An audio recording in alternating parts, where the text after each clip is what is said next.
দশম শ্রেণীর সরল সুদ কষা অঙ্ক নিয়ে হাজির হয়েছি। অঙ্কটি দেখতে খুবই কঠিন, কিন্তু আদৌ খুবই সহজ যদি ঠিকঠাক বোঝানো যায়।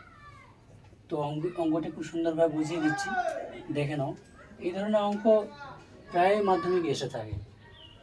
আসল ও 1 বছরের সুদ আসলের অনুপাত 10:11, মানে আসল যদি 10 হয় তাহলে সুদ আসল হবে 11। বার্ষিক সুদের হার কত? সময় বলেছে 1 বছর। তো অনুপাত থাকলে আমরা কিছু একটা এর সঙ্গে ধরে নেব। তো আসল বলেছে 10, আমরা লিখব 10x। মনে করি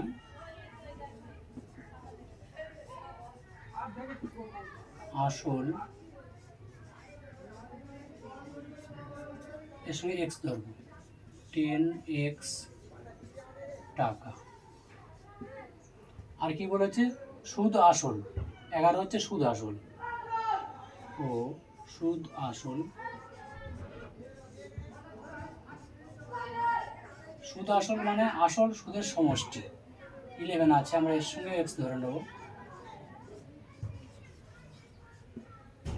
এই সুদ আসল থেকে যদি আমরা আসলটা মাইনাস করে দিই তাহলে পড়ে থাকবে সুদ। অতএব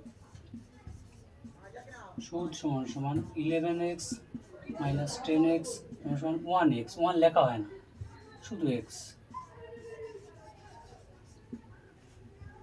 তাহলে আমাদের নির্ণয় করতে হবে সুদের হার। সূত্রটা লিখে ফেলবো, i সমান সমান p/100। i মানে সুদ, সুদ কত আছে? x। p মানে আসল, আসল কত? 10x। t মানে বছর, সময়, সময় আছে 1 বছর। আর এর মান বের করতে হবে। এই x কেটে গেল, 10 কে 100। এর নিচে 1 আছে, এখানে কিছু নেই, 1 আছে। কোনাকুনি গুণ করব, যে এই গুণের নাম হচ্ছে বজ্রগুণ।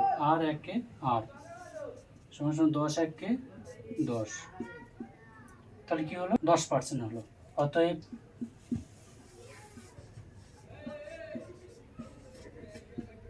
সুদের হার সমান সমান 10% হয়ে গেল। খুবই সহজ পদ্ধতিতে অঙ্কটি।